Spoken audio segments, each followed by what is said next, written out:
जिंदगी में कई बार ऐसा होता है जब हम जानते हैं कि हम जो कर रहे हैं वो हमारे लिए नुकसानदायक है।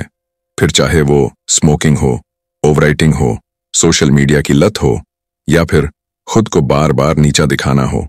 हम जानते हैं कि ये आदतें गलत हैं, फिर भी हम उन्हें दोहराते रहते हैं। क्यों? नमस्कार दोस्तों, स्वागत है आपका हिंदी ऑडियो बुक चैनल पर, जहां हम आपके लिए लाते हैं दुनिया की सबसे जरूरी, प्रेरणादायक और जीवन बदलने वाली किताबों के सार हिंदी में, वो भी आपकी अपनी भाषा में, एकदम सरल, भावनाओं से भरा हुआ और समझने योग्य अंदाज में।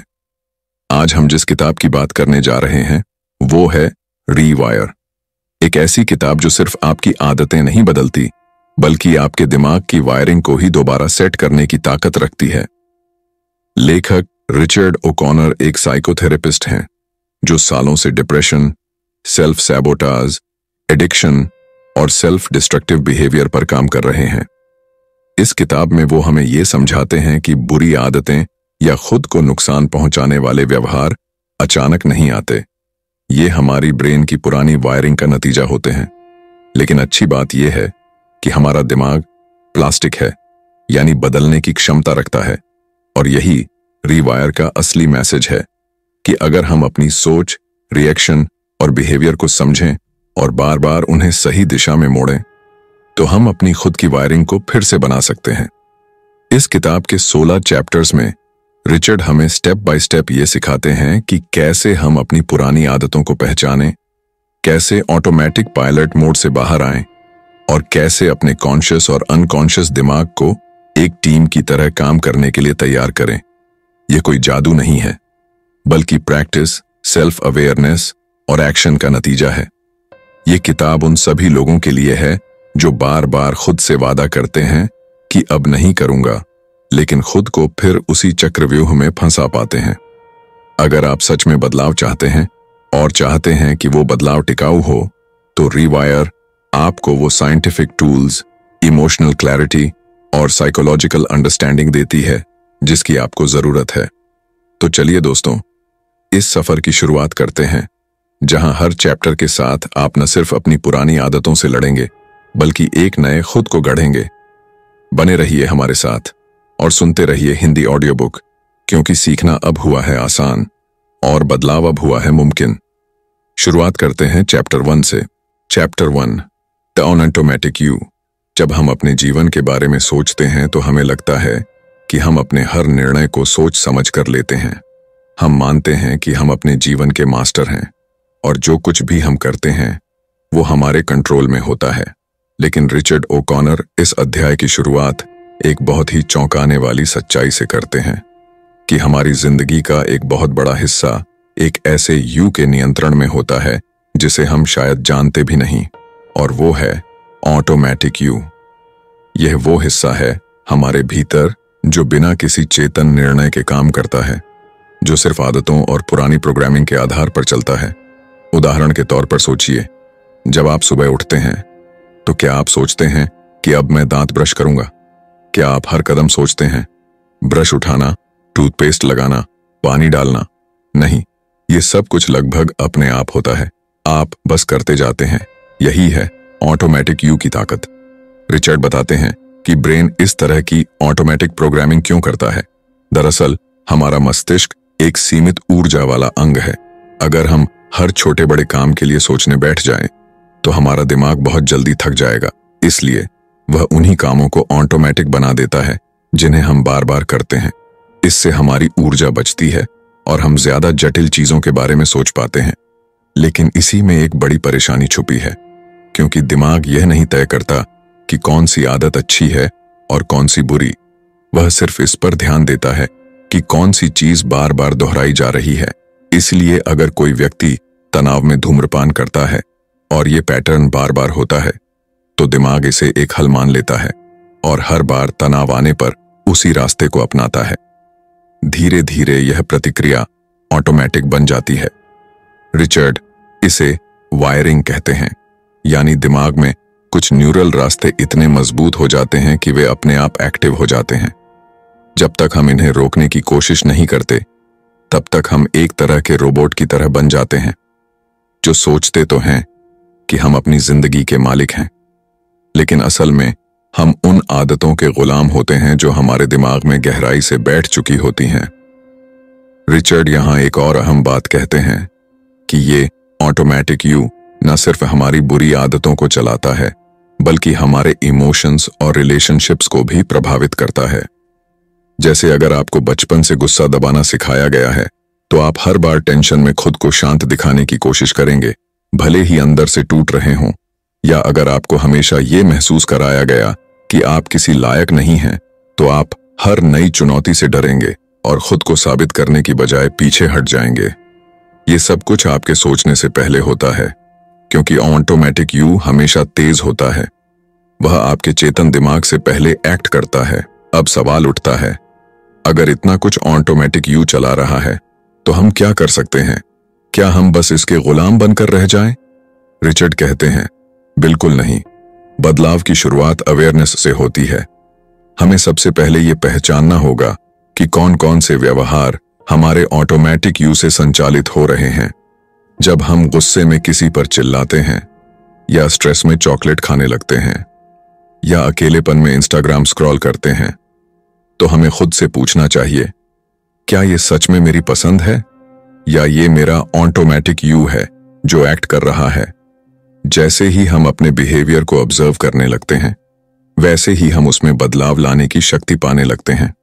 रिचर्ड बताते हैं कि शुरुआत में ये काम आसान नहीं होता, क्योंकि ऑटोमेटिक यू बहुत ही चालाक होता है। वो आपको ऐसा यकीन दिलाता है कि आप कंट्रोल में हैं, जबकि असल में आप पुराने पैटर्न्स को दोहरा रहे होते हैं।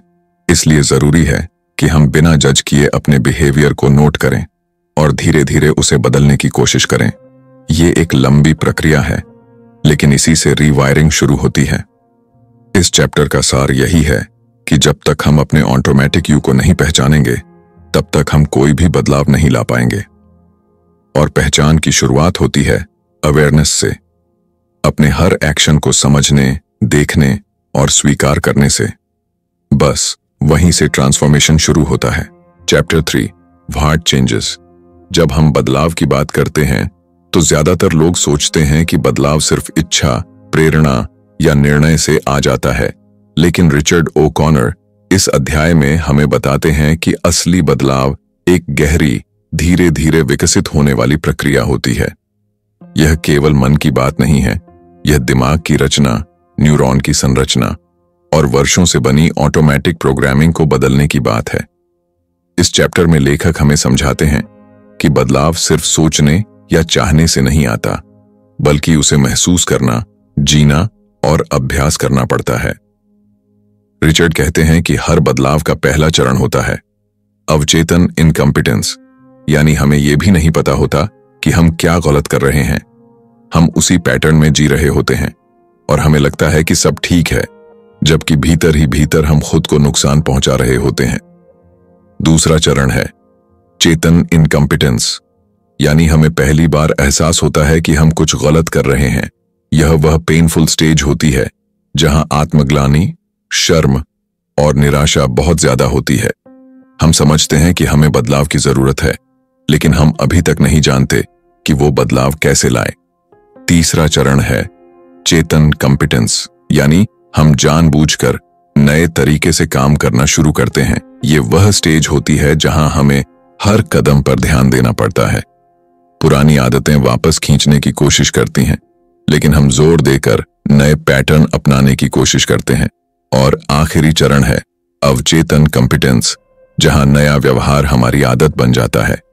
रिचर्ड बताते हैं कि असली बदलाव तब आता है जब हम इस आखिरी स्टेज तक पहुंचते हैं, जब नई सोच और व्यवहार इतनी बार दोहराए जा चुके होते हैं कि अब वे बिना सोचे ही होने लगते हैं। यह बिल्कुल वैसा ही है जैसे गाड़ी चलाना। शुरुआत में हम हर गियर, ब्रेक और क्लच पर ध्यान देते हैं, लेकिन कुछ समय बाद हम बिना सोचे गाड़ी चला लेते हैं।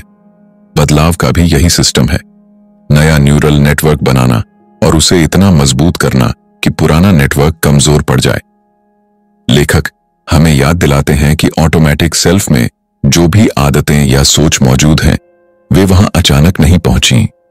वे वर्षों की रेपिटेशन, भावनात्मक अनुभवों और वातावरण से बनी हैं। तो बदलाव के लिए भी उतना उतना ही समर्पण चाहिए। हमें अपने नए व्यवहारों को बार बार दोहराना होगा, उन्हें अनुभवों से जोड़ना होगा ताकि वे भी धीरे धीरे ऑटोमेटिक बन सकें। इस अध्याय में रिचर्ड यह भी बताते हैं कि बदलाव में सिर्फ जानकारी काफी नहीं होती। बहुत सारे लोग किताबें पढ़ते हैं, मोटिवेशनल वीडियो देखते हैं, लेकिन असल जिंदगी में कुछ नहीं बदलता। क्यों? क्योंकि सिर्फ जानकारी से हमारे न्यूरॉन का नेटवर्क नहीं बदलता। वो बदलाव तभी होता है जब हम उस जानकारी को रोजमर्रा की जिंदगी में व्यवहार में लाते हैं। रिचर्ड न्यूरोसाइंस की मदद से समझाते हैं कि हमारा दिमाग यूज इट और लूज इट के सिद्धांत पर काम करता है। जो न्यूरल पाथवेज हम रोज इस्तेमाल करते हैं वही मजबूत होते हैं, और जो पाथवेज हम नहीं इस्तेमाल करते वे धीरे धीरे खत्म हो जाते हैं। इसलिए अगर हम रोज वही पुरानी शिकायतें, डर, चिंता और आत्मग्लानि दोहराते रहेंगे तो वही सर्किट्स मजबूत होते जाएंगे। अगर हमें बदलाव लाना है तो हमें जानबूझकर नए सर्किट्स बनाना होगा। नई सोच, नई लैंग्वेज, नया व्यवहार और नई प्रतिक्रिया। लेखक यह भी कहते हैं कि बदलाव की प्रक्रिया में गिरना भी शामिल है।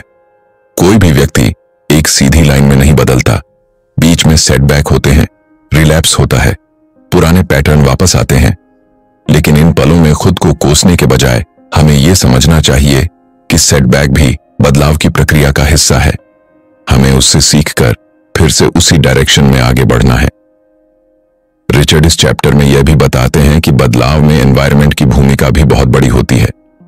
हम जिन लोगों से घिरे रहते हैं, जो बातें रोज सुनते हैं, जो माहौल हमारे आसपास है, वो हमारे सेल्फ को या तो सपोर्ट करता है या सैबोटाज। इसलिए अगर हम बदलाव लाना चाहते हैं तो हमें अपने एनवायरनमेंट को भी सावधानी से चुनना होगा। अगर हम हर रोज उन्हीं नकारात्मक लोगों, विचारों और आदतों से घिरे हैं तो कोई भी आंतरिक बदलाव टिक नहीं पाएगा। आखिर में रिचर्ड हमें एक एम्पावरिंग थॉट देते हैं। हमारा दिमाग लाइफ लॉन्ग चेंज के लिए तैयार रहता है।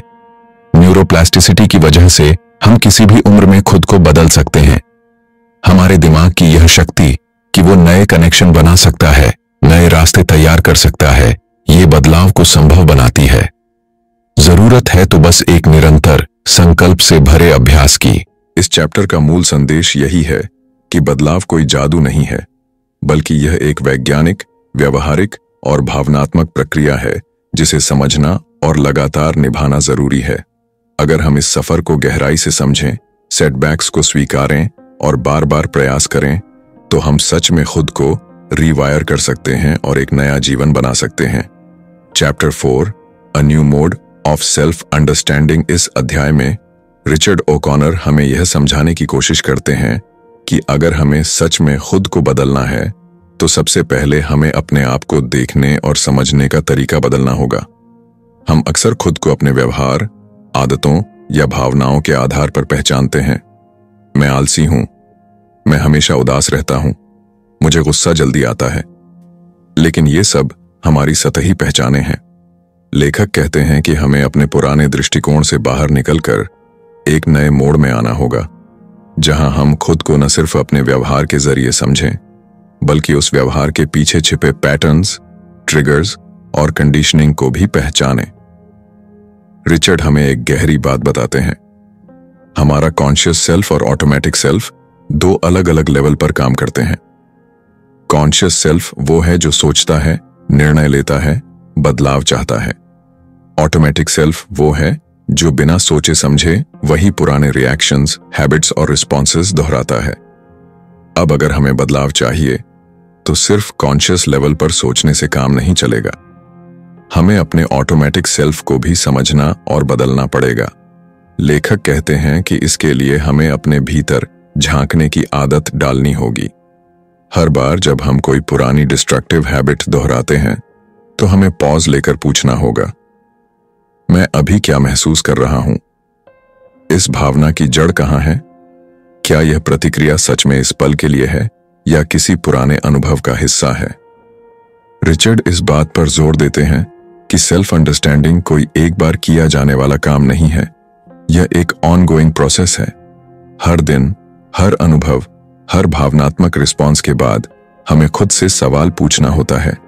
हमें अपने अंदर एक ऑब्जर्वर को जगाना होगा जो बिना जजमेंट के देख सके कि हमारे भीतर क्या हो रहा है।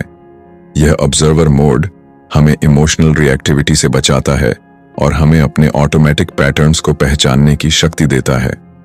इस चैप्टर में एक और महत्वपूर्ण बात यह है कि अक्सर हमारा ऑटोमेटिक सेल्फ बचपन के अनुभवों पर आधारित होता है। अगर किसी ने बचपन में निग्लेक्ट, क्रिटिसिज्म या इमोशनल पेन झेला है तो वह दर्द उनके अंदर छिपे पुराने स्क्रिप्ट की तरह काम करता है, और जब एडल्टहुड में कोई सिमिलर स्थिति आती है तो वो पुराना स्क्रिप्ट एक्टिवेट हो जाता है और व्यक्ति उसी पुराने ढंग से प्रतिक्रिया करता है।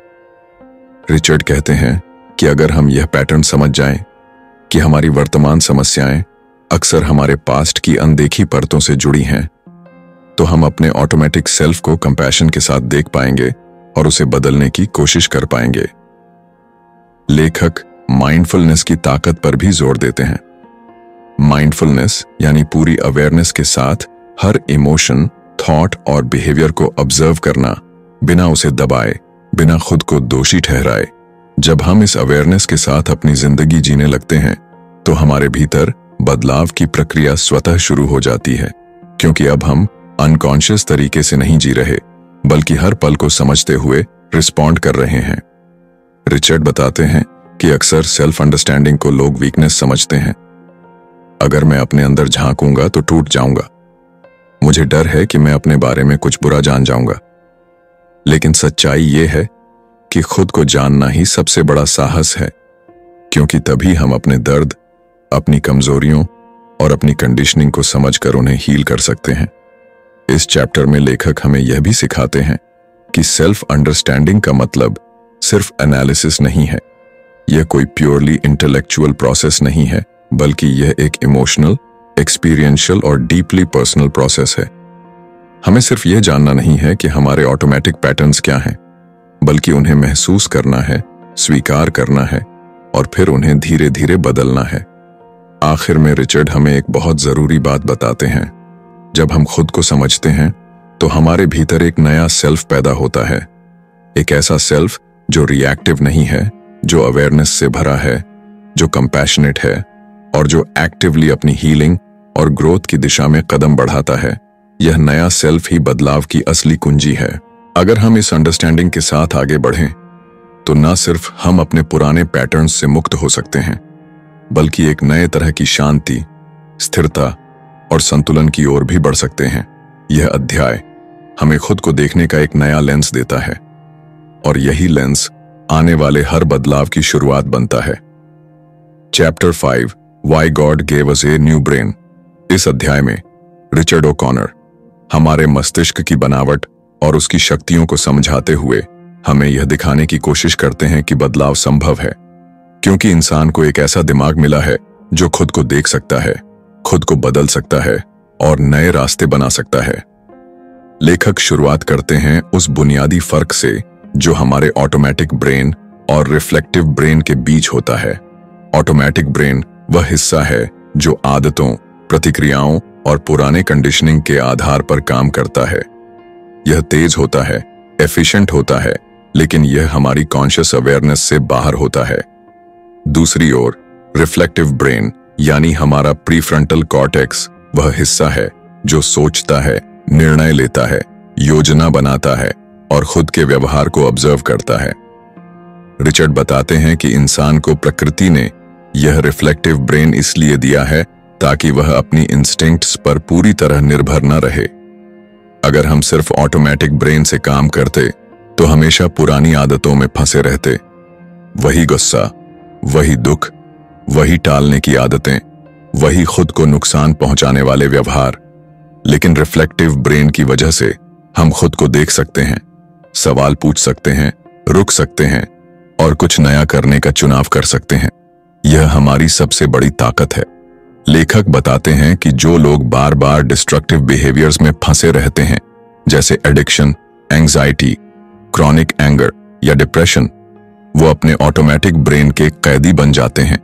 उन्हें लगता है कि उनके पास कोई विकल्प नहीं है, लेकिन सच्चाई यह है कि हर इंसान के अंदर रिफ्लेक्टिव ब्रेन मौजूद है जिसे सक्रिय किया जा सकता है।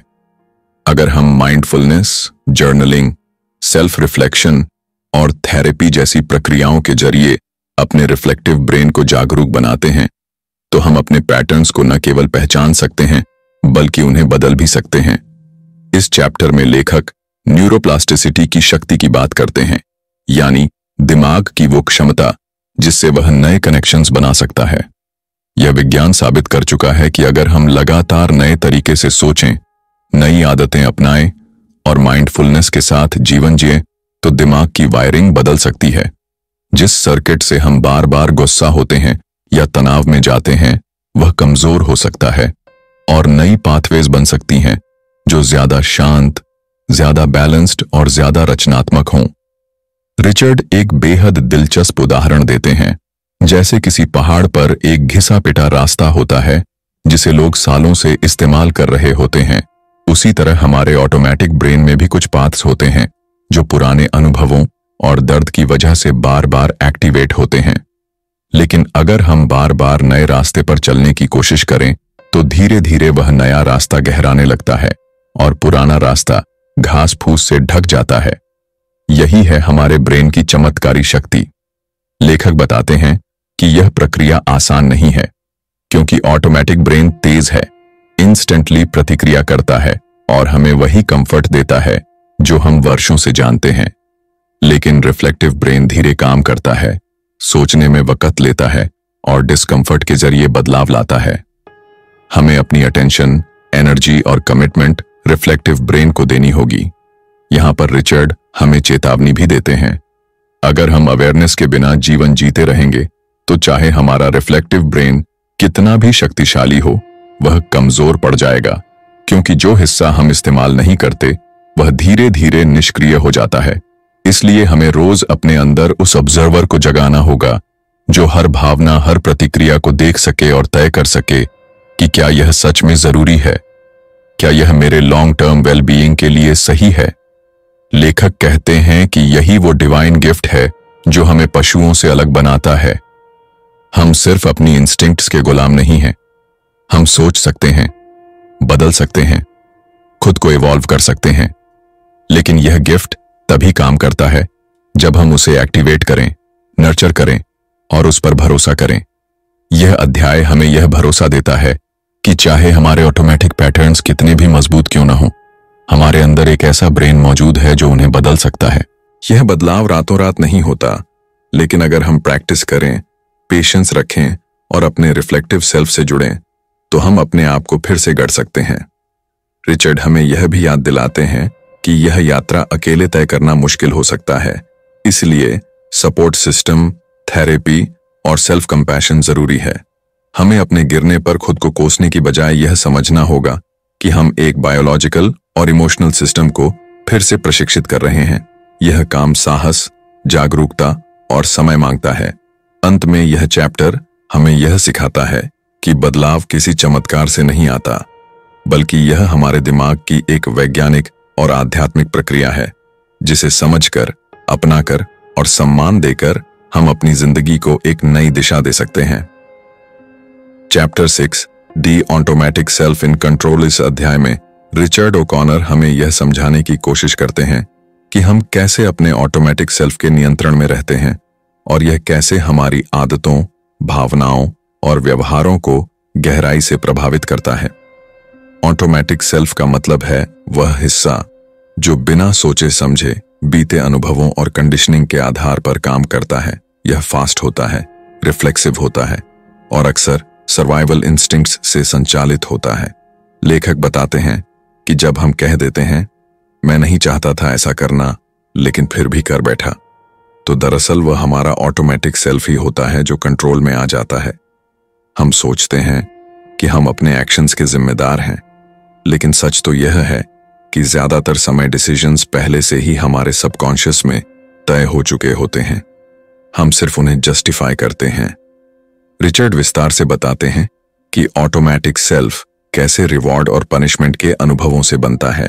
बचपन में जो चीजें हमें सुरक्षा देती थीं या जिससे हमें प्यार मिला, वे हमारे दिमाग में रिवॉर्ड के रूप में दर्ज हो गईं।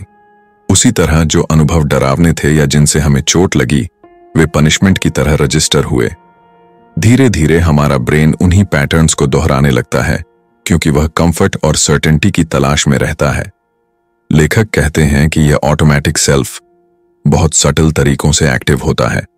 मान लीजिए किसी को बार बार रिजेक्शन का डर होता है, तो वह बिना जाने ही सिचुएशन से बचने लगता है, दूसरों से दूर रहने लगता है या ओवरली अग्रीएबल बन जाता है ताकि कोई नाराज ना हो। यह सब ऑटोमेटिक रिस्पॉन्सेज होते हैं जो बचपन के एक्सपीरियंसेस से बनते हैं। रिचर्ड बताते हैं कि जब हम बदलने की कोशिश करते हैं, जैसे कोई नई आदत अपनाने की, तो हमें रेजिस्टेंस का सामना होता है। यह रेजिस्टेंस भी ऑटोमेटिक सेल्फ का हिस्सा है, क्योंकि ब्रेन किसी भी नई चीज को थ्रेट की तरह देखता है, भले ही वह लॉजिकली अच्छी क्यों ना हो। इसलिए जब हम हेल्थी ईटिंग शुरू करते हैं या मेडिटेशन का अभ्यास करने लगते हैं, तो शुरुआत में अंदर से एक विरोध पैदा होता है, मुझे यह सब नहीं करना, इससे कुछ फर्क नहीं पड़ेगा, यह बहुत मुश्किल है। यह सब हमारे ऑटोमेटिक ब्रेन की सुरक्षा प्रणाली है जो स्टेटस क्वो को बनाए रखना चाहती है। इस चैप्टर में लेखक यह भी बताते हैं कि ऑटोमेटिक सेल्फ हमें दूसरों से कनेक्ट करने से भी रोकता है, क्योंकि अगर किसी ने कभी विश्वासघात का अनुभव किया है तो उसका ब्रेन यह पैटर्न बना लेता है कि लोग भरोसे लायक नहीं होते। अब चाहे कोई नया इंसान कितना भी भरोसेमंद हो, उस पुराने पेन के आधार पर ब्रेन खुद को अलग रखने की कोशिश करेगा। यह वही ऑटोमेटिक बिहेवियर है जो हमें अकेला कर देता है, जबकि हम अंदर से कनेक्शन की तलाश में होते हैं। रिचर्ड हमें यह भी दिखाते हैं कि शेम और गिल्ट जैसे भावनाएं ऑटोमेटिक सेल्फ के उपकरण हैं। जब हम कुछ गलत करते हैं या अपने ही मानकों पर खरे नहीं उतरते, तो ऑटोमेटिक ब्रेन शेम एक्टिवेट कर देता है ताकि हम दोबारा वह गलती न दोहराएं। लेकिन दिक्कत तब होती है जब यह शेम इतना इंटरनलाइज्ड हो जाता है कि हमारी पूरी सेल्फ इमेज को घेर लेता है। अब हम हर बार यही सोचते हैं कि मैं ही गलत हूं, न कि मेरे व्यवहार में गलती हुई थी। यह टॉक्सिक शेम हमें ग्रोथ से रोकता है, हमें फियर और सेल्फ लोथिंग में फंसा देता है। रिचर्ड का कहना है कि अगर हमें अपने ऑटोमेटिक सेल्फ के कंट्रोल से बाहर आना है, तो हमें सबसे पहले इसे पहचानना होगा। हमें यह देखना होगा कि कब कब हम बिना सोचे समझे रिएक्ट करते हैं, कब हमारे अंदर से कोई पुराना डर या पेन हमें डिसीजंस लेने पर मजबूर करता है। माइंडफुलनेस इस प्रक्रिया में एक की टूल है। जब हम हर एक्शन और इमोशन को ध्यान से ऑब्जर्व करते हैं, तो हमें पता चलता है कि कौन सी चीज कॉन्शियस चॉइस है और कौन सी ऑटोमेटिक रिएक्शन। लेखक बताते हैं कि अवेयरनेस ही पहला कदम है। जैसे ही हम ऑब्जर्व करना शुरू करते हैं, वैसे ही ऑटोमेटिक सेल्फ की पावर कम होने लगती है। यह कोई युद्ध नहीं है, बल्कि एक जेंटल ऑब्जर्वेशन है, जिसमें हम अपने अंदर के उस हिस्से को भी समझते हैं जो डरता है, जो दर्द से बचना चाहता है और जो बस सुरक्षित रहना चाहता है। लेकिन अब हम उसके गुलाम नहीं रह सकते। हमें रिफ्लेक्टिव सेल्फ को एक्टिवेट करना होगा, जो कह सके, हाँ मैं डर रहा हूं, लेकिन अब मैं कॉन्शियसली यह निर्णय लूंगा कि मुझे क्या करना है। रिचर्ड यह भी बताते हैं कि यह प्रोसेस लीनियर नहीं होती। कई बार हम अवेयरनेस के बाद भी पुराने पैटर्न्स में लौट जाते हैं, लेकिन यही वह मोड़ होता है जहां सेल्फ कंपैशन की जरूरत होती है। हमें अपने ऑटोमेटिक सेल्फ को दोष देने की बजाय यह समझना होगा कि वह सिर्फ एक सर्वाइवल मैकेनिज्म था। अब जब हमारे पास अवेयरनेस है, तो हम धीरे धीरे उसे बदल सकते हैं। अंत में यह अध्याय हमें यह सिखाता है कि ऑटोमेटिक सेल्फ को पहचानना और उसे जेंटली ट्रांसफॉर्म करना ही हमारे इमोशनल हीलिंग और पर्सनल ग्रोथ की शुरुआत है। हमारे पास्ट के पेन और पैटर्न्स हमारे आज के मास्टर नहीं होने चाहिए। हम उनके ऊपर राइज कर सकते हैं अगर हम अवेयर रहें, कॉन्शियस चॉइसेस करें और खुद से जुड़ाव बनाए रखें। Chapter 7 learning to think third person. इस अध्याय में लेखक रिचर्ड ओकॉनर एक बेहद शक्तिशाली टूल के बारे में बात करते हैं, जो हमें हमारे ऑटोमेटिक सेल्फ से बाहर निकलकर अपने व्यवहार को ऑब्जेक्टिवली देखने में मदद करता है। Third person thinking. इसका मतलब है कि हम खुद को बाहर से देखने की आदत डालें, जैसे हम किसी और को देख रहे हों। यह प्रक्रिया हमारे रिफ्लेक्टिव सेल्फ को एक्टिवेट करती है और हमें हमारे पुराने अनकॉन्शियस पैटर्न से ब्रेक करने की ताकत देती है। लेखक बताते हैं कि जब हम इमोशनली ट्रिगर हो जाते हैं, जैसे गुस्सा, शर्मिंदगी, डर या निराशा में, तो हम इंस्टेंटली रिएक्ट करते हैं। यह रिएक्शंस हमारे पुराने अनुभवों और कंडीशनिंग से आते हैं। पर जब हम थर्ड पर्सन थिंकिंग का अभ्यास करते हैं तो हम एक पॉज ले पाते हैं, ऑब्जर्व कर पाते हैं कि हमारे अंदर क्या चल रहा है। यह एक माइंडफुल गैप की तरह होता है जिसमें हम खुद से सवाल पूछ सकते हैं। अगर मैं किसी दोस्त को इसी स्थिति में देखता तो मैं उसे क्या सलाह देता? अगर कोई और मेरी जगह होता तो मैं उसके बारे में क्या सोचता? रिचर्ड बताते हैं कि जब हम खुद को बाहर से देखने की कोशिश करते हैं तो हमारी जजमेंट्स बदलने लगती हैं। हम अपने ऊपर जो हार्श बातें कहते हैं, जैसे मैं हमेशा सब खराब कर देता हूं, मैं कभी अच्छा नहीं बन सकता, वही बातें जब हम किसी और पर अप्लाई करते हैं तो हम ज्यादा दयालु हो जाते हैं। तो थर्ड पर्सन थिंकिंग हमें सेल्फ कंपैशन भी सिखाता है। लेखक इसे एक मानसिक मसल की तरह बताते हैं जिसे हमें रोजाना एक्सरसाइज करना होता है। शुरुआत में यह बनावटी लग सकता है, लेकिन धीरे धीरे यह अभ्यास हमें अपने थॉट्स और इमोशंस को अलग अलग परतों में देखने की क्षमता देता है। रिचर्ड एक उदाहरण के जरिए बताते हैं। मान लीजिए आप ऑफिस में कुछ गलत कर बैठते हैं और आपका ऑटोमेटिक सेल्फ तुरंत शेम में डूब जाता है। आप सोचते हैं, मैं कितना बेकार हूं, लोग अब क्या सोचेंगे। अब अगर आप थर्ड पर्सन पर्सपेक्टिव से सोचें तो आप खुद से पूछ सकते हैं, अगर मेरा कोई दोस्त यह गलती करता तो क्या मैं उसके बारे में यही सोचता? जाहिर है नहीं।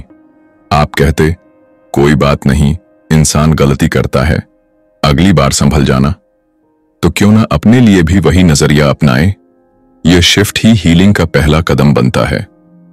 रिचर्ड यह भी बताते हैं कि थर्ड पर्सन थिंकिंग न सिर्फ हमारी इमोशनल रिएक्टिविटी को कम करता है, बल्कि हमें ज्यादा क्रिएटिव और स्ट्रेटेजिक बनाता है। क्योंकि जब हम किसी समस्या को दूर से देखते हैं तो हम ज्यादा क्लैरिटी के साथ ऑप्शंस को एनालाइज कर पाते हैं। हम रिएक्ट नहीं करते बल्कि रिस्पॉन्ड करते हैं, वो भी सोच समझकर। लेखक कुछ अभ्यासों की सलाह भी देते हैं, जैसे जर्नलिंग में खुद को वो कहकर रिफर करना या किसी चैलेंजिंग स्थिति के बारे में लिखते हुए यह कल्पना करना कि आप किसी और के बारे में लिख रहे हैं। यह टेक्निक खास तौर पर तब मददगार होती है जब हम गिल्ट, शेम या सेल्फ डाउट में फंस जाते हैं। रिचर्ड बताते हैं कि हमारा ब्रेन नैरेटिव में जीता है। जब हम अपने बारे में थर्ड पर्सन में बात करते हैं तो हम अपने नैरेटिव को फिर से लिख सकते हैं। एक ज्यादा बैलेंस्ड और कंपैशनेट नजरिए से हम खुद को सिर्फ एक असफल इंसान नहीं मानते, बल्कि एक इंसान जो सीख रहा है, जो गिरा पर उठा और जिसने आगे बढ़ने की हिम्मत की। लेखक यह भी कहते हैं कि थर्ड पर्सन थिंकिंग हमें हमारे ऑटोमेटिक इमोशन से थोड़ी दूरी देता है, एक साइकोलॉजिकल स्पेस जिसमें हम ऑब्जर्व कर सकते हैं बिना उसमें डूबे हुए। ये वही स्पेस है जहां ट्रांसफॉर्मेशन होता है, क्योंकि जब हम अपने थॉट और इमोशन को अपने आप से अलग करके देखते हैं तो हम उन्हें बदल सकते हैं। इसलिए यह चैप्टर हमें यह समझाता है कि थर्ड पर्सन थिंकिंग सिर्फ एक मेंटल ट्रिक नहीं है, ये एक गहरी सेल्फ अवेयरनेस की प्रक्रिया है। यह हमें सिखाता है कि हम अपने पुराने पैटर्न्स के गुलाम नहीं हैं, हम उनके ऑब्जर्वर और इवेंचुअली उनके मास्टर बन सकते हैं। अगर हम हर दिन थोड़ा थोड़ा करके यह अभ्यास करें तो हम खुद को क्लैरिटी, काइंडनेस और करेज के साथ जीने की दिशा में ले जा सकते हैं। Chapter 8 training the brain. इस अध्याय में लेखक रिचर्ड ओकॉनर यह समझाते हैं कि हमारा ब्रेन एक मांसपेशी की तरह है जिसे सही अभ्यास और निरंतरता से बदला और मजबूत किया जा सकता है। बहुत से लोग सोचते हैं कि मानसिक आदतें या व्यवहार बस हमारे स्वभाव का हिस्सा हैं और उन्हें बदला नहीं जा सकता, लेकिन न्यूरोसाइंस के नए शोध बताते हैं कि हमारा दिमाग न्यूरोप्लास्टिक है, यानी वह नए अनुभवों और अभ्यासों से बदल सकता है। लेखक बताते हैं कि ऑटोमेटिक सेल्फ यानी वह हिस्सा जो आदतों, पुरानी कंडीशनिंग और इंस्टेंट रिएक्शन से काम करता है, वह भी ब्रेन में न्यूरल पाथवेज के जरिए ही ऑपरेट करता है। लेकिन जब हम नए तरीके से सोचने और जीने का अभ्यास करते हैं तो हम रिफ्लेक्टिव सेल्फ को एक्टिवेट करते हैं, जो धीरे धीरे ऑटोमेटिक सेल्फ पर हावी होने लगता है। रिचर्ड इस बात पर जोर देते हैं कि ब्रेन को रिट्रेन करने के लिए हमें लगातार अभ्यास की जरूरत होती है। यह ऐसा नहीं है कि आप एक बार माइंडफुलनेस या सेल्फ अवेयरनेस की एक्सरसाइज करें और सब बदल जाए। यह बिल्कुल वैसा ही है जैसे जिम में जाकर एक दिन वर्कआउट करने से मसल नहीं बनते, वैसे ही ब्रेन के पैटर्न्स भी निरंतरता से ही बदलते हैं।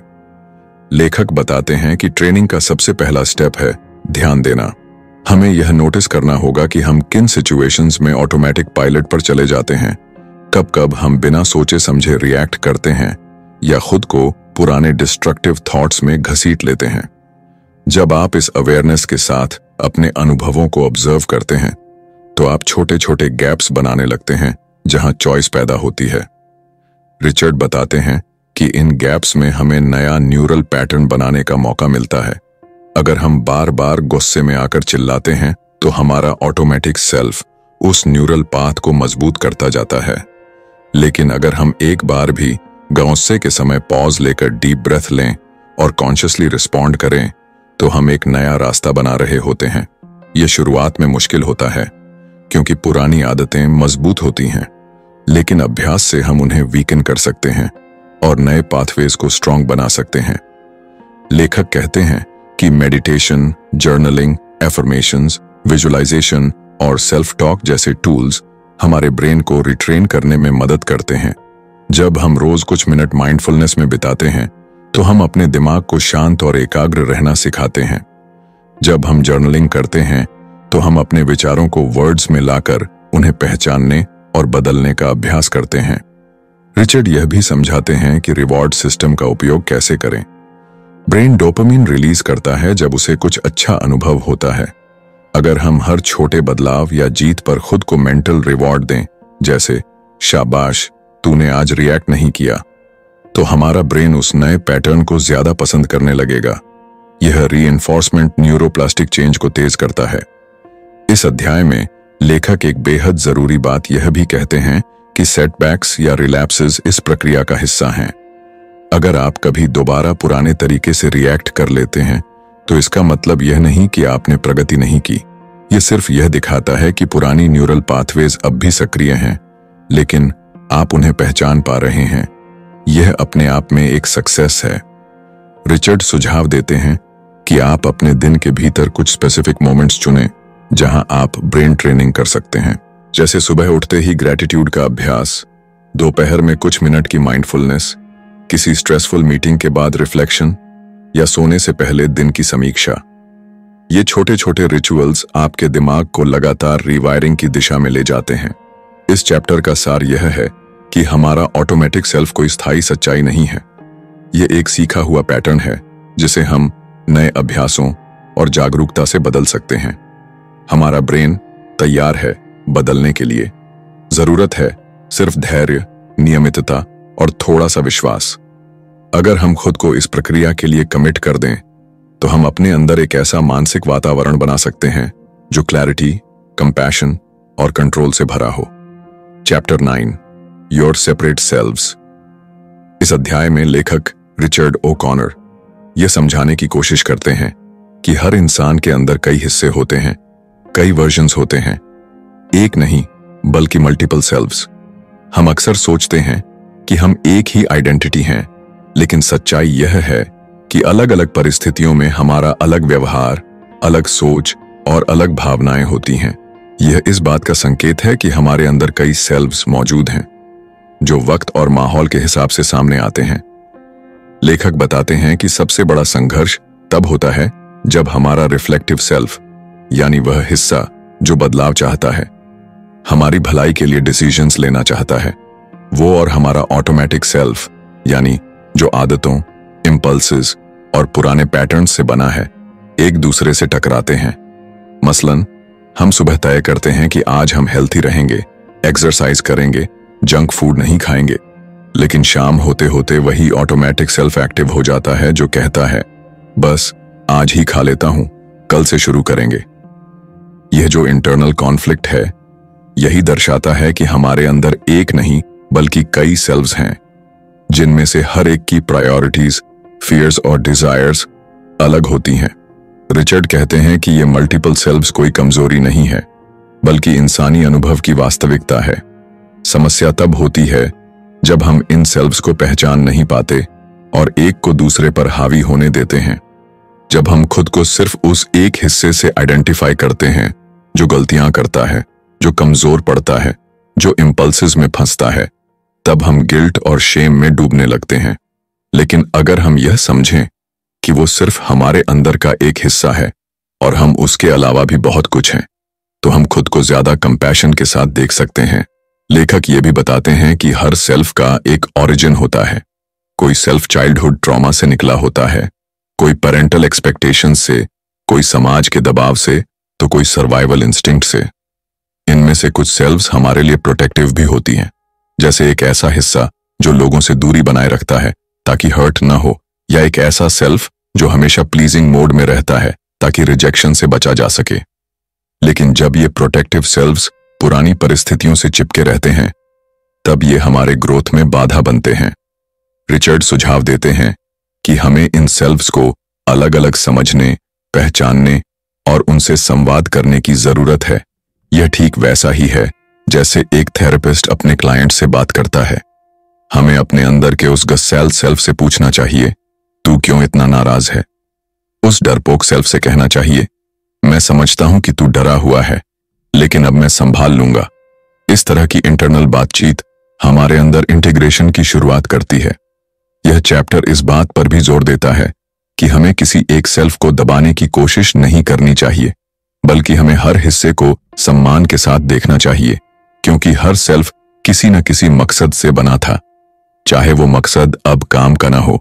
लेखक कहते हैं कि जब हम अपने अलग अलग सेल्व्स को स्पेस देते हैं, तो हम उन्हें ऑब्जर्व कर सकते हैं, उनकी सीमाएं समझ सकते हैं और फिर डिसाइड कर सकते हैं कि किस सेल्फ की गाइडेंस में हमें आगे बढ़ना है। यही अवेयरनेस हमें एम्पावर्ड बनाती है। रिचर्ड एक अभ्यास बताते हैं जिसे पार्ट्स वर्क कहा जाता है। इसमें हम अपने भीतर के अलग अलग हिस्सों से कल्पनात्मक रूप से बात करते हैं, उन्हें नाम देते हैं, उनका रूप बनाते हैं और समझते हैं कि वे क्या चाहते हैं। यह अभ्यास हमारे अंदर क्लैरिटी और इमोशनल मैच्योरिटी लाता है। इस अध्याय का मुख्य संदेश यह है कि आप अपने उन हिस्सों के गुलाम नहीं हैं जो आपकी प्रोग्रेस में बाधा डालते हैं। आप ऑब्जर्वर हैं, इंटीग्रेटर हैं और अल्टीमेटली वो कॉन्शियसनेस हैं जो डिसाइड कर सकती है कि किस आवाज को सुनना है और किसे शांत करना है।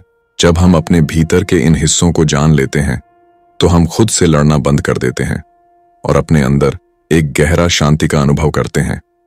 Chapter 10 exposing the automatic self इस अध्याय में लेखक रिचर्ड ओकॉनर हमें यह समझाते हैं कि अगर हमें अपनी जिंदगी में गहरा और स्थायी बदलाव लाना है, तो हमें सबसे पहले अपने ऑटोमेटिक सेल्फ को बेनकाब करना होगा। ऑटोमेटिक सेल्फ वो हिस्सा है जो हमारे रोजमर्रा के फैसलों को बिना किसी सोच विचार के ऑटो पायलट पर चलाता है। यही वो हिस्सा है जो हमें बार बार उसी दुख, तनाव, शर्म और एडिक्शन की तरफ खींच ले जाता है जिससे हम छुटकारा पाना चाहते हैं। लेखक कहते हैं कि ऑटोमेटिक सेल्फ कोई दुश्मन नहीं है, बल्कि वह हमारा पुराना दोस्त है जिसने कभी हमारी रक्षा के लिए, हमारे लिए सर्वाइवल आसान बनाने के लिए काम किया था, लेकिन अब वह आउटडेटेड हो चुका है और हमें ग्रोथ से रोक रहा है। रिचर्ड बताते हैं कि इस ऑटोमेटिक सेल्फ को पहचानने के लिए हमें ऑब्जर्व करना होगा, बहुत बारीकी से। हमें ध्यान देना होगा कि हम किन रिपीटेटिव पैटर्न्स में फंसते हैं, किस तरह के विचार बार बार आते हैं, किस तरह की इमोशनल रिएक्शंस हमारे अंदर अचानक उभरती हैं और किन परिस्थितियों में हम खुद को बार बार पुराने बिहेवियरल लूप्स में पाते हैं। ये सब हमारे ऑटोमेटिक सेल्फ के फुटप्रिंट्स हैं। लेखक कहते हैं कि हम जब भी किसी हैबिट को बार बार दोहराते हैं, जैसे किसी सिचुएशन में चिढ़ जाना, खुद को दोष देना या कंफर्ट के लिए खाने, शराब या स्क्रीन की तरफ भागना, तो हम असल में उस सेल्फ को मजबूत कर रहे होते हैं। रिचर्ड सुझाव देते हैं कि हमें इन पैटर्न्स को नाम देना चाहिए। उदाहरण के लिए, अगर आपका एक पैटर्न है कि आप हर असफलता के बाद खुद को बेकार समझते हैं, तो आप इस पार्ट को नाम दे सकते हैं द क्रिटिक या इनर बुली। अगर कोई हिस्सा हमेशा कहता है अब कोई फायदा नहीं, सब बर्बाद हो गया, तो वह द होपलेस वन हो सकता है। नाम देने से हम इन पार्ट्स से थोड़ा अलग हो जाते हैं, और अलग होना जरूरी है क्योंकि तभी हम ऑब्जर्वर की भूमिका में आ सकते हैं। जब हम ऑटोमेटिक सेल्फ को ऑब्जर्व करना शुरू करते हैं, तब हमें एहसास होता है कि हम उस सेल्फ से बड़े हैं। रिचर्ड माइंडफुलनेस और जर्नलिंग को ऑटोमेटिक सेल्फ को एक्सपोज करने के सबसे प्रभावशाली टूल्स मानते हैं। माइंडफुलनेस हमें सिखाता है कि हम अपनी हर थॉट और इमोशन को बिना जजमेंट के देखें। जब हम माइंडफुल अवेयरनेस के साथ अपने रिस्पॉन्सेस को ऑब्जर्व करते हैं, तब हम ये समझ पाते हैं कि कौन सा हिस्सा कब एक्टिव होता है और कैसे काम करता है। जैसे ही यह अवेयरनेस आती है, वैसे ही एक गैप बनता है, रिस्पॉन्स से पहले एक पॉज, और इस पॉज में हमें विकल्प मिलता है। हम चाहें तो वही पुरानी प्रतिक्रिया दोहरा सकते हैं या फिर एक नया रास्ता चुन सकते हैं। रिचर्ड जर्नलिंग को एक तरह की मेंटल मिरर मानते हैं। जब हम अपने अनुभवों को लिखते हैं, स्पेसिफिकली ट्रिगर्स, थॉट्स, इमोशंस और रिएक्शंस को डेली रिकॉर्ड करते हैं, तो धीरे धीरे एक पैटर्न उभरता है और हम ऑटोमेटिक सेल्फ को स्पष्ट रूप से देखने लगते हैं। लेखक यह भी बताते हैं कि ऑटोमेटिक सेल्फ अक्सर डिस्कम्फर्ट से बचने की कोशिश करता है। उसे गुस्से, शर्म, रिजेक्शन, अकेलेपन जैसे पेनफुल इमोशंस से डर लगता है और वो हमें डिस्ट्रैक्ट करता है या फैमिलियर बिहेवियर में ले जाता है ताकि हम वो डिस्कम्फर्ट न महसूस करें। लेकिन बदलाव वहीं से शुरू होता है जहां हम उस डिस्कम्फर्ट को फुली फील करते हैं, बिना भागे, बिना दबाए। रिचर्ड कहते हैं कि ऑटोमेटिक सेल्फ को देखने का मतलब है अपनी शैडो को पहचानना, वो शैडो जो हमारी कमजोरियों, डर और दर्द से बनी है। लेकिन जब हम उसे लाइट में लाते हैं तो वो उतनी डरावनी नहीं लगती। तब हम उससे दोस्ती कर सकते हैं, उसे समझ सकते हैं और धीरे धीरे उसकी पकड़ से मुक्त हो सकते हैं। इस अध्याय का सार यही है कि ऑटोमेटिक सेल्फ को पहचानना और उसे ऑब्जर्व करना ही पहला बड़ा कदम है ट्रांसफॉर्मेशन की ओर। जब हम यह समझ जाते हैं कि हमारा हर रिएक्शन, हर हैबिट, हर इनर वॉइस कहां से आ रही है, तब हम पहली बार सच में चॉइस हासिल करते हैं कि क्या हमें उस पुरानी प्रोग्रामिंग को चलने देना है या अब हमें एक नया रास्ता चुनना है। यही वो क्षण होता है जहां से असली बदलाव शुरू होता है। Chapter 11, making the unconscious conscious. इस अध्याय में रिचर्ड ओकॉनर बताते हैं कि हमारी बहुत सारी समस्याएं, जैसे डिप्रेशन, गुस्सा, चिंता, एडिक्शन या सेल्फ सैबोटाज, सीधे सीधे उस मानसिक प्रक्रिया से जुड़ी होती हैं जो हमारे अवचेतन यानी अनकॉन्शियस माइंड में चलती रहती है। हमारा अनकॉन्शियस माइंड एक इनविजिबल ड्राइवर की तरह है जो हमारी गाड़ी चलाता है लेकिन हमें दिखता नहीं। यह हमारी आदतों, भावनाओं और व्यवहार के पीछे की ताकत है। अगर हम बदलाव चाहते हैं तो हमें इस ड्राइवर को जानना और पहचानना होगा और उसे धीरे धीरे होश में लाना होगा। लेखक कहते हैं कि हमारा ऑटोमेटिक सेल्फ जो रोज डिसीजन लेता है और प्रतिक्रिया करता है, दरअसल अनकॉन्शियस पैटर्न्स पर टिका हुआ है। ये पैटर्न्स बचपन में, समाज में, परिवार से या किसी पुराने इमोशनल अनुभव से बनते हैं और हम बिना सोचे समझे इन्हीं से ऑपरेट करते रहते हैं। उदाहरण के लिए, अगर कोई बच्चा बार बार ये महसूस करता है कि उसकी फीलिंग्स को तवज्जो नहीं दी जाती, तो वो बड़ा होकर हर रिश्ते में ये मानकर चलता है कि मेरी फीलिंग्स की कोई परवाह नहीं करता। वो यह सोच कॉन्शियसली नहीं करता, लेकिन यह बिलीफ उसकी हर बातचीत, हर रिश्ते और हर डिसीजन को प्रभावित करता है।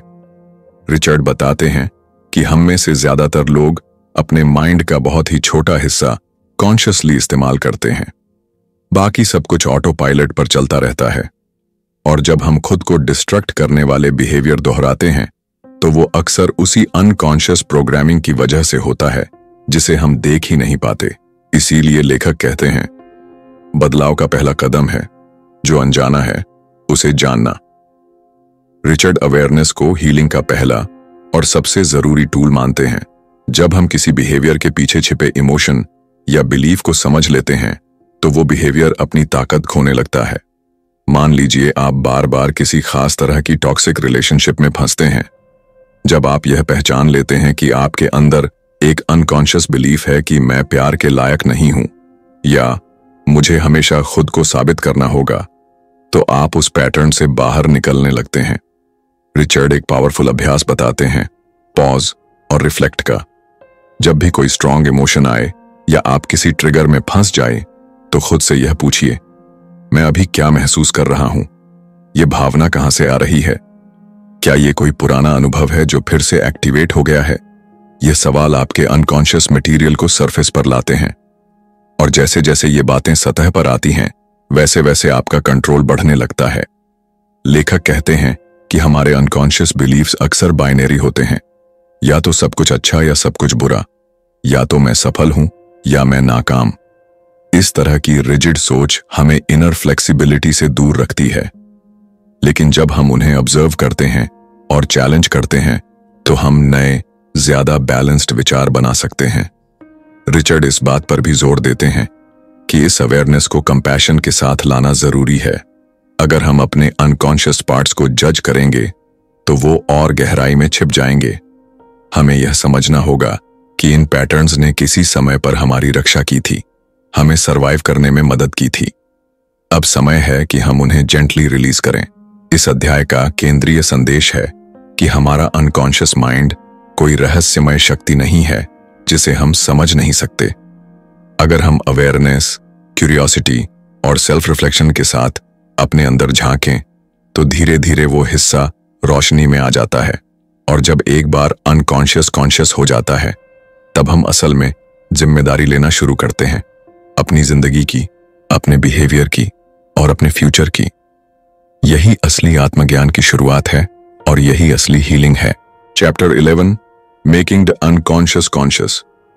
इस अध्याय में रिचर्ड ओकॉनर बताते हैं कि हमारी बहुत सारी समस्याएं जैसे डिप्रेशन, गुस्सा, चिंता, एडिक्शन या सेल्फ सैबोटाज सीधे सीधे उस मानसिक प्रक्रिया से जुड़ी होती हैं जो हमारे अवचेतन यानी अनकॉन्शियस माइंड में चलती रहती है।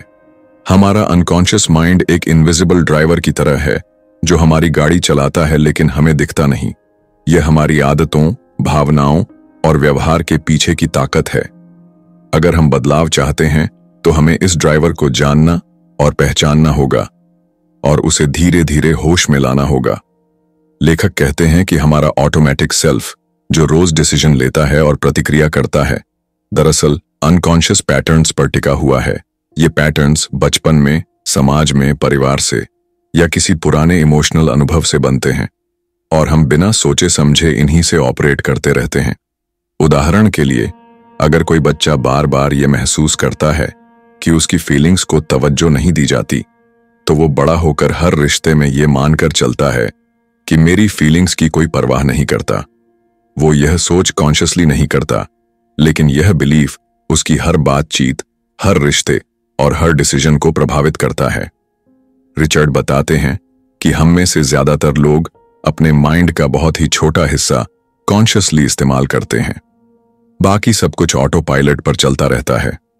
और जब हम खुद को डिस्ट्रक्ट करने वाले बिहेवियर दोहराते हैं तो वो अक्सर उसी अनकॉन्शियस प्रोग्रामिंग की वजह से होता है जिसे हम देख ही नहीं पाते। इसीलिए लेखक कहते हैं, बदलाव का पहला कदम है जो अनजाना है उसे जानना। रिचर्ड अवेयरनेस को हीलिंग का पहला और सबसे जरूरी टूल मानते हैं।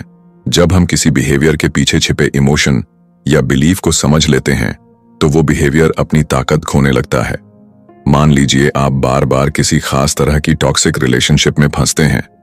जब आप यह पहचान लेते हैं कि आपके अंदर एक अनकॉन्शियस बिलीफ है कि मैं प्यार के लायक नहीं हूं या मुझे हमेशा खुद को साबित करना होगा, तो आप उस पैटर्न से बाहर निकलने लगते हैं। रिचर्ड एक पावरफुल अभ्यास बताते हैं, पॉज और रिफ्लेक्ट का। जब भी कोई स्ट्रॉन्ग इमोशन आए या आप किसी ट्रिगर में फंस जाए तो खुद से यह पूछिए, मैं अभी क्या महसूस कर रहा हूं? यह भावना कहां से आ रही है? क्या ये कोई पुराना अनुभव है जो फिर से एक्टिवेट हो गया है? ये सवाल आपके अनकॉन्शियस मटेरियल को सरफेस पर लाते हैं और जैसे जैसे ये बातें सतह पर आती हैं वैसे वैसे आपका कंट्रोल बढ़ने लगता है। लेखक कहते हैं कि हमारे अनकॉन्शियस बिलीफ्स अक्सर बाइनरी होते हैं, या तो सब कुछ अच्छा या सब कुछ बुरा, या तो मैं सफल हूं या मैं नाकाम। इस तरह की रिजिड सोच हमें इनर फ्लेक्सिबिलिटी से दूर रखती है। लेकिन जब हम उन्हें ऑब्जर्व करते हैं और चैलेंज करते हैं तो हम नए, ज्यादा बैलेंस्ड विचार बना सकते हैं। रिचर्ड इस बात पर भी जोर देते हैं कि इस अवेयरनेस को कंपैशन के साथ लाना जरूरी है।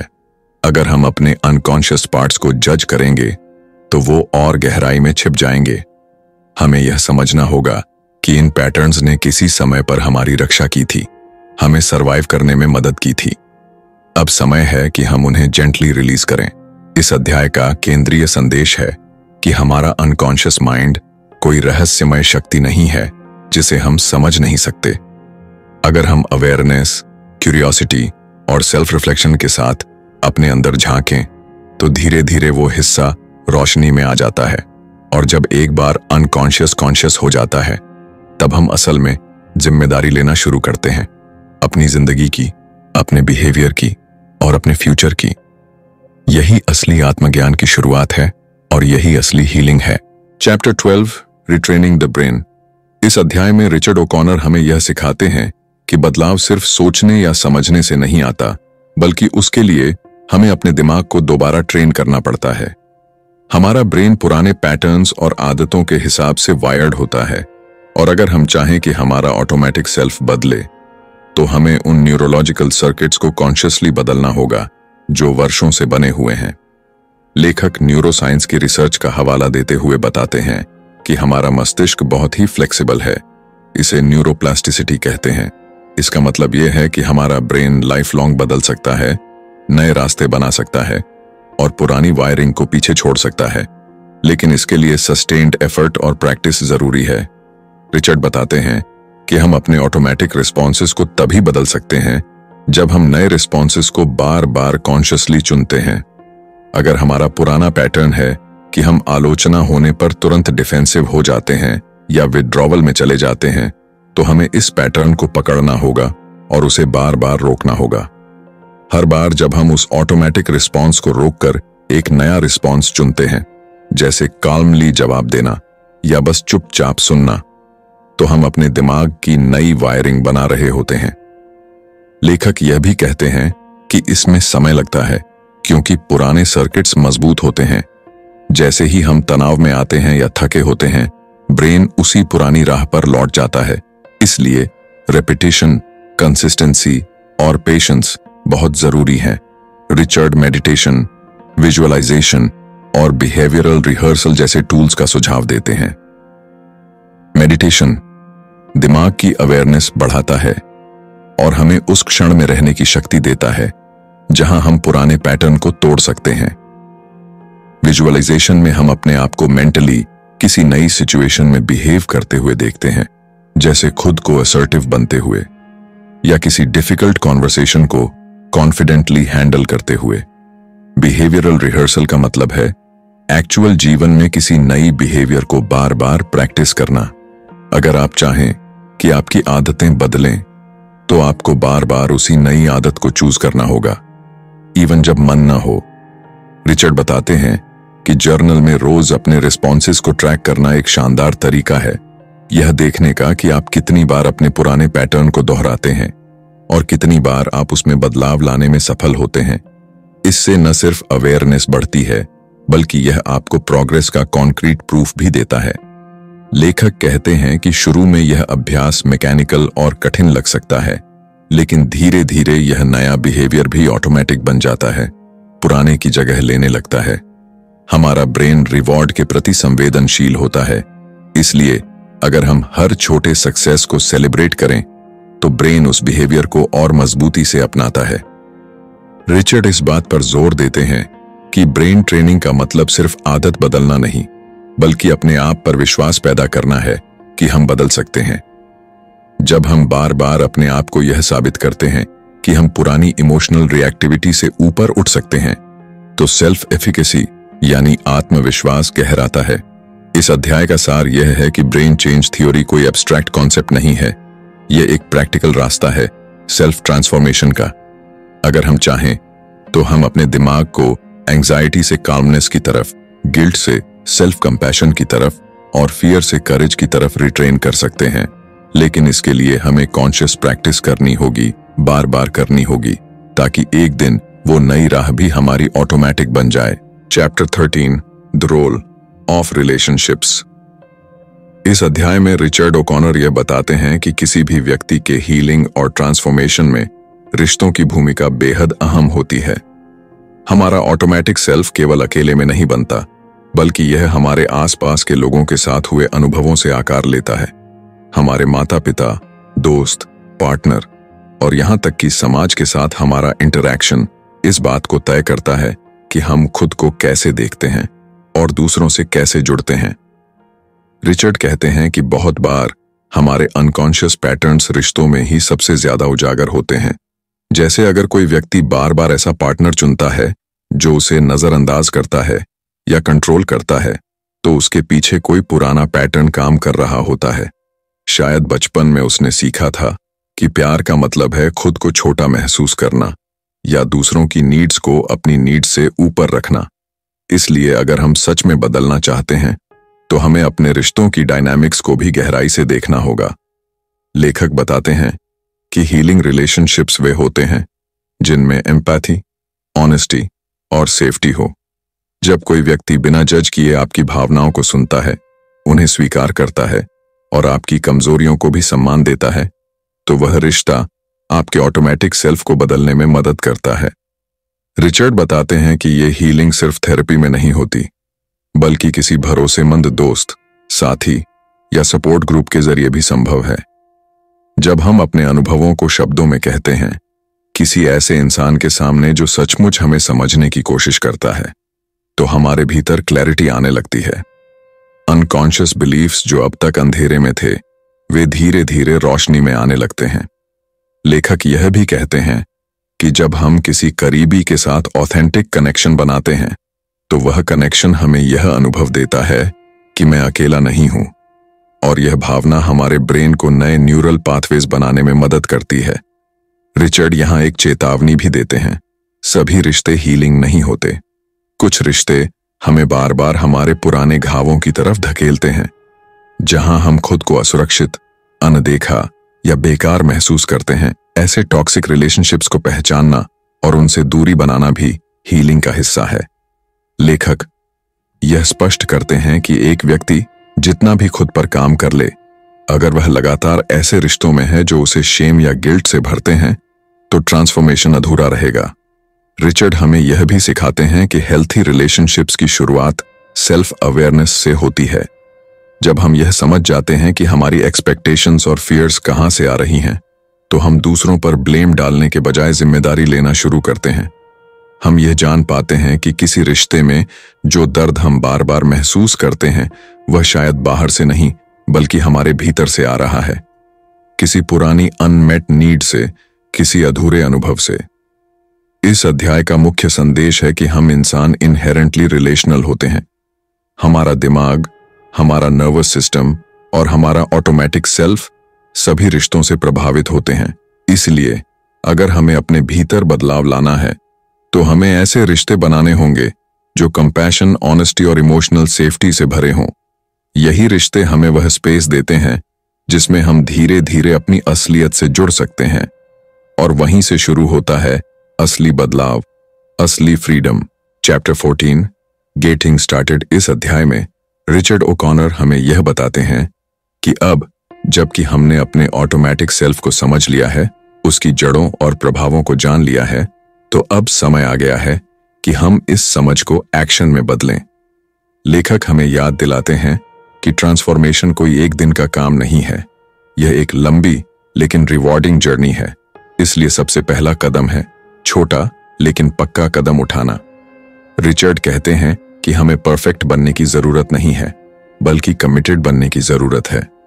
बहुत से लोग बदलाव की कोशिश शुरू ही नहीं कर पाते, क्योंकि वे सोचते हैं कि उन्हें पहले पूरा प्लान बनाना होगा या हर चीज पर मास्टरी चाहिए होगी। लेकिन लेखक बताते हैं कि अगर आप रोज थोड़ा थोड़ा भी अपने ऑटोमेटिक सेल्फ को ऑब्जर्व करने और चैलेंज करने की कोशिश करें, तो बदलाव शुरू हो जाएगा। लेखक हमें खुद से कुछ महत्वपूर्ण सवाल पूछने को कहते हैं, जैसे कि मेरा सबसे बार बार दोहराया जाने वाला ऑटोमेटिक पैटर्न क्या है? मैं कब खुद को अनवर्दी, एंग्शियस या गिल्टी महसूस करता हूं? मैं किन परिस्थितियों में पुरानी आदतों में लौट जाता हूं? और उन सवालों के जवाब अवेयरनेस की पहली सीढ़ी है।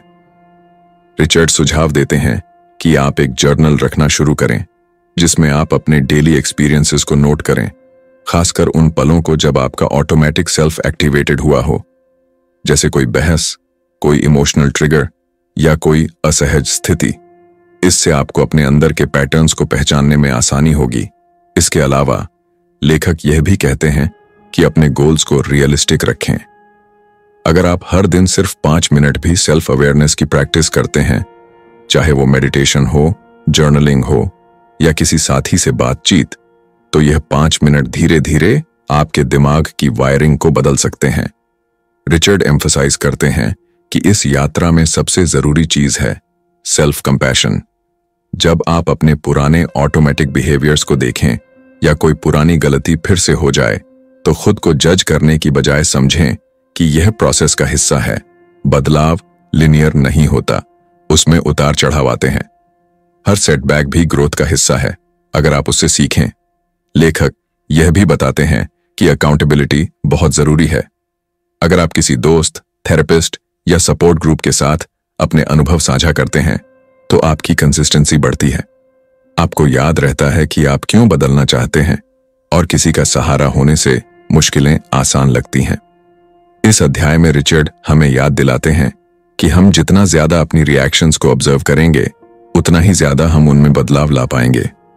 अवेयरनेस अलोन काफी नहीं है, लेकिन अवेयरनेस के बिना कुछ भी संभव नहीं है।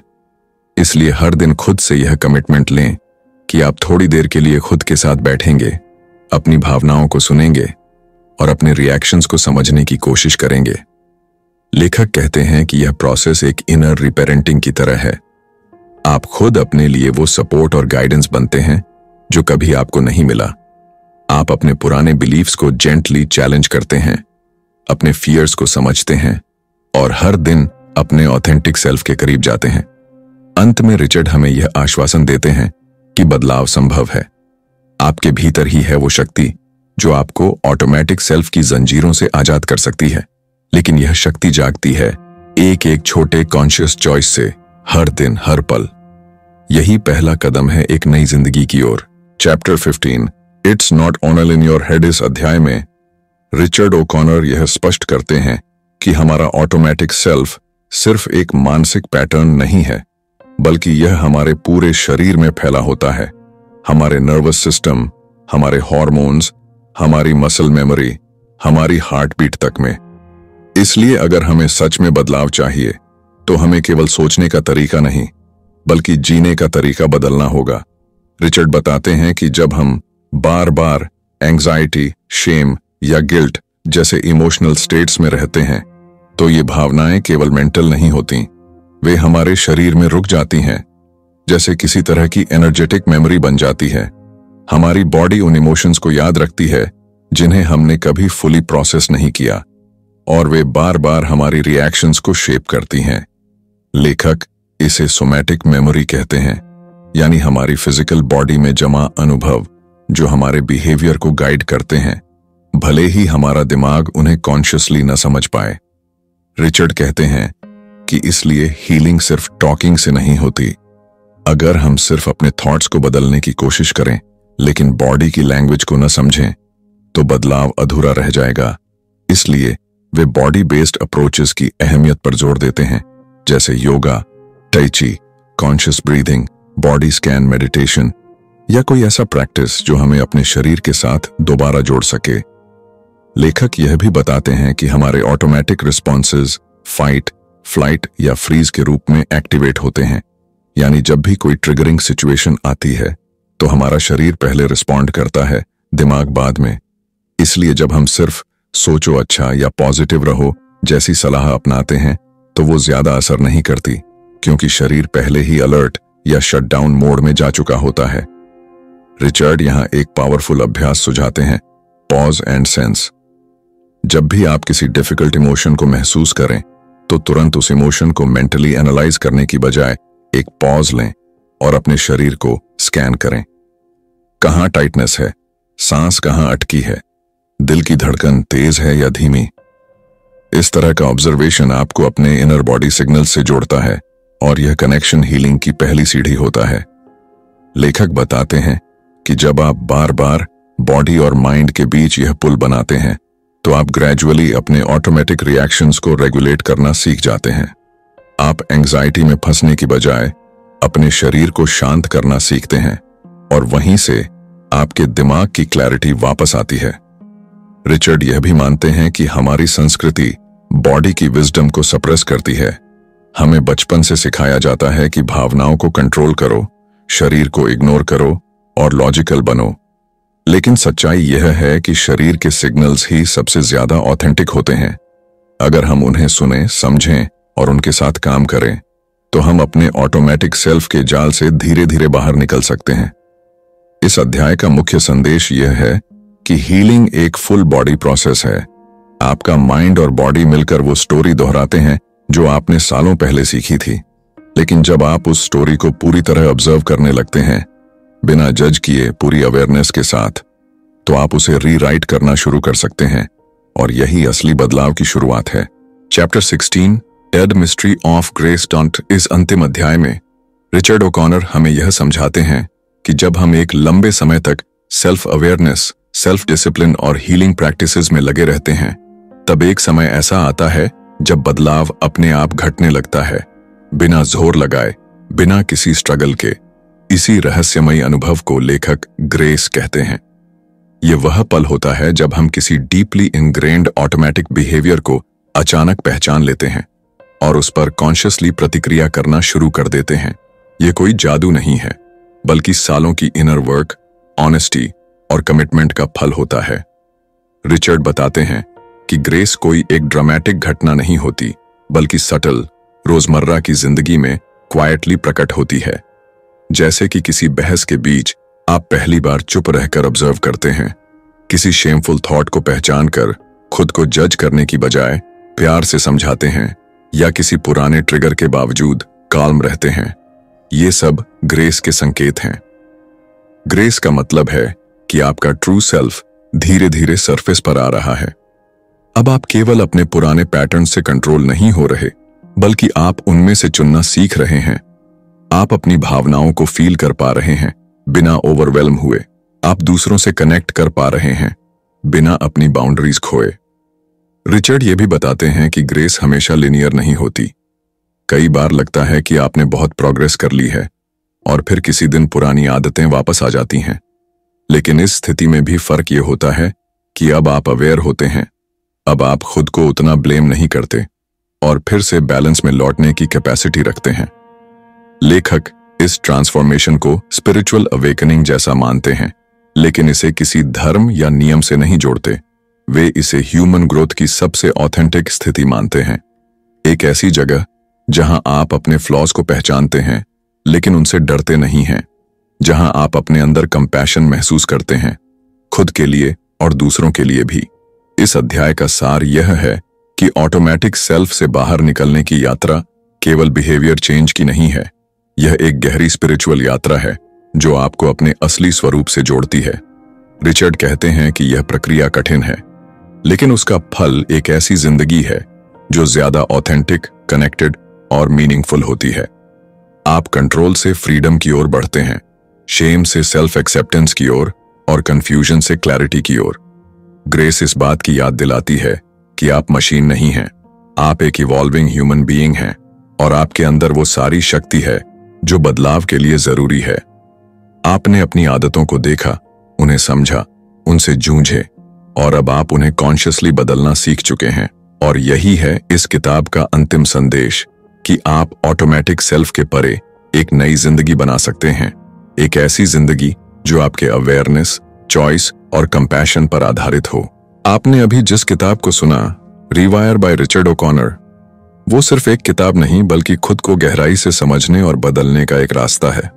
यह हमें बताती है कि हम किस तरह अपने पुराने ऑटोमेटिक बिहेवियर्स के जाल में फंसे रहते हैं, चाहे वो डिप्रेशन हो, गुस्सा हो, चिंता हो या खुद से नफरत करने की आदत। रिचर्ड ओकॉनर हमें साइंटिफिक रिसर्च, साइकोलॉजी और थेरेपी के अनुभवों के जरिए ये समझाते हैं कि कैसे हम इन पैटर्न्स को पहचान कर अपनी लाइफ को नए तरीके से जी सकते हैं। इस किताब का सबसे बड़ा संदेश यही है कि हमारे अंदर ही हीलिंग की पूरी ताकत है। बस हमें अपनी अवेयरनेस को जगाना है और खुद से सच बोलने का साहस करना है। रीवायर हमें सिखाती है कि सेल्फ अवेयरनेस, सेल्फ डिसिप्लिन और कंपैशन को अपना हथियार बनाकर हम अपने पुराने ऑटोमेटिक सेल्फ को पीछे छोड़ सकते हैं और एक ऐसे ऑथेंटिक सेल्फ की तरफ बढ़ सकते हैं जो सच में खुश, शांत और संतुलित है। यह किताब सिर्फ इंफॉर्मेशन नहीं देती, यह ट्रांसफॉर्मेशन की नींव रखती है। और अब बात करते हैं हमारे इस चैनल की हिंदी ऑडियो बुक। अगर आपको यह ऑडियो बुक पसंद आई हो तो यह शुरुआत है एक बड़े सफर की। हमारा मकसद है उन सभी पावरफुल इंग्लिश बुक्स को आपकी भाषा में लाना जो आपकी थिंकिंग, इमोशंस और हैबिट्स को बदल सकती हैं।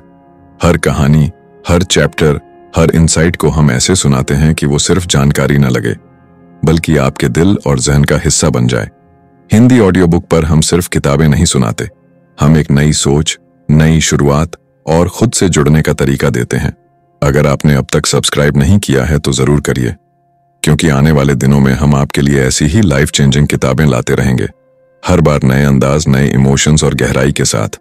आपके साथ जुड़कर हमें खुशी होती है, और अगर हमारी कोशिशों से आपकी जिंदगी में थोड़ा भी फर्क पड़ा है तो हमें कमेंट करके जरूर बताइए।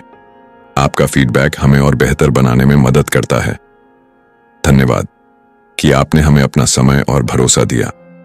मिलते हैं अगली ऑडियो बुक में। तब तक के लिए अपना ध्यान रखिए और खुद को हर दिन थोड़ा और बेहतर बनाइए। हिंदी ऑडियो बुक, जहां हर किताब सिर्फ सुनी नहीं, महसूस की जाती है।